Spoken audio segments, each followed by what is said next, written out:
نبی پاک صلی اللہ تعالی علیہ وسلم کی زندگی میں بہترین نمونہ عمل ہے۔ بہترین، اگر کوئی شخص ایک خوبصورت ترین زندگی ترتیب دینا چاہے اور وہ محسوس کرے کہ زندگی باوقار بھی ہو، حسین بھی ہو، سکون والی بھی ہو، اور زندگی اس طرح کی ہو جس میں میری وجہ سے کسی کو تکلیف بھی نہ پہنچے، اور زندگی اس طرح کی ہو کہ میری وجہ سے کسی کا فائدہ بھی ہو جائے، اور زندگی اس طرح کی ہو کہ میرا وجود بیکار نہ ہو، میری صلاحیتوں کو زنگ نہ لگے، میں کچھ کر جاؤں، کچھ کر گزروں، زمانے کو کچھ دے جاؤں، ملت کے لیے، قوم کے لیے، وطن کے لیے، مذہب کے لیے، دین کے لیے، عقیدے کے لیے کوئی خدمات سر انجام دے جاؤں، میں کچھ نظریات میں بلندی پیدا کر جاؤں، میں کچھ کر جاؤں۔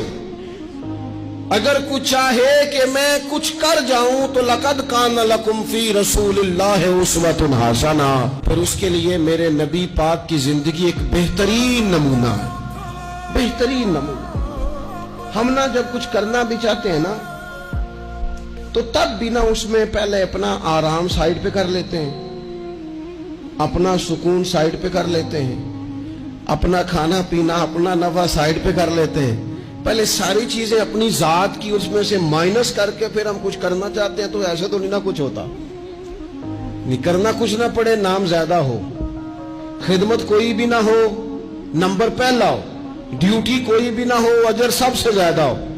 باتوں کے ساتھ جو لوگ پلاؤ پکاتے ہیں وہ زیادہ بھی گھی ڈالنے تو خرچہ کوئی نہیں آتا، مسالہ جات مہنگے استعمال کریں، باتوں سے جو پلاؤ پکانا ہے۔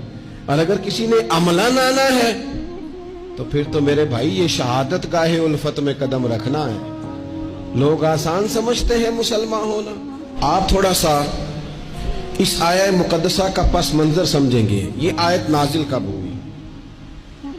یہ آیت نازل ہوئی ہے غزوہ خندق کے موقع پر۔ سارے عرب قبائل جمع ہو کے یک بارگی انہوں نے حملہ کر دیا مدینہ طیبہ۔ اور زمینی حقائق یہ ہیں، اندر کی صورتحال یہ ہے کہ یہودی جو بڑی دیر سے معاہدہ کیے ہوئے تھے مسلمانوں کے ساتھ، انہوں نے معاہدہ بھی توڑ دیا۔ منافقین مدینہ طیبہ میں جو بڑا اظہار کرتے تھے ظاہری جملوں اور لفظوں کے ساتھ، وہ پیچھے ہو گئے۔ قحط کا زمانہ ہے، معاشی حالات بھی بڑے سخت ہیں۔ اب ان حالات میں سارے کا سارا عرب کفر جو ہے وہ جمع ہو کے آ گیا۔ اب حضور نے ان کے خلاف کھڑے ہونا ہے، صحابہ کو جمع کیا گیا، مشاورت کی گئی، اب کیا کیا جائے۔ حضرت سلمان فارسی رضی اللہ تعالیٰ انہوں نے مشورہ دیا کہ یا رسول اللہ صلی اللہ تعالیٰ علیہ وسلم، ہمارے علاقے میں یوں ہوتا ہے کہ جب اس طرح کا معاملہ ہو تو خندق کھودی جاتی ہے، اس میں آگ جلائی جاتی ہے اور پھر دشمن سے مقابلہ کیا جاتا ہے۔ اب خندق کھودنی ہے اور اتنی بڑی کھودنی ہے کہ گھوڑا اس کو کراس نہ کر سکے، تو اس کے لیے بھی تو اسباب چاہیے۔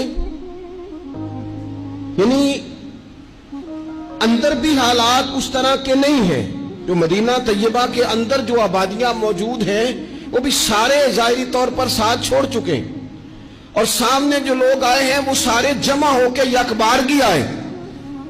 اب مقابلہ ہے اور مالی حالات بھی کمزور ہیں۔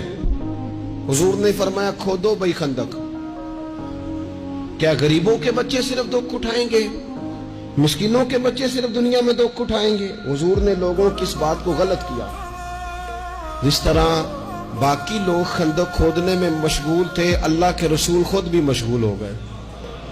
لوگ جیسے اندر سے مٹی اٹھا اٹھا کے خندق سے باہر لاتے تھے، نبی کریم بھی اٹھا کے باہر لاتے تھے۔ جتنی محنت دوسرے کر رہے تھے حضور اس سے ڈبل کر رہے، بلکہ صحابہ فرماتے ہیں درمیان میں کچھ ایسی چٹانیں آئیں جو ہم سے نہیں ٹوٹتی تھی، تو حضور نے فرمایا مجھے دونا تھوڑا، مجھے دونا اوزار، میں تمہیں توڑ کے دیتا ہوں۔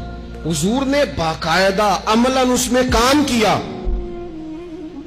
اور جب ہم نے کہا نا یا رسول اللہ ہم نے تو بھوک کی وجہ سے پیٹ پہ پتھر باندھے ہیں، تو حضور نے کپڑا ہٹا کے کہا تم نے اگر ایک باندھا ہے تو میں نے دو باندھے ہوئے ہیں۔ عملاً حضور نے حصہ لیا۔ ایک مہینہ پورا مدینہ طیبہ کا محاصرہ کیے رکھا کافروں نے، اور کڑاکے کی سردی، حالات اور طرح، ان سارے حالات میں یوں ڈٹ کے میرے رسول کریم نے مقابلہ کیا۔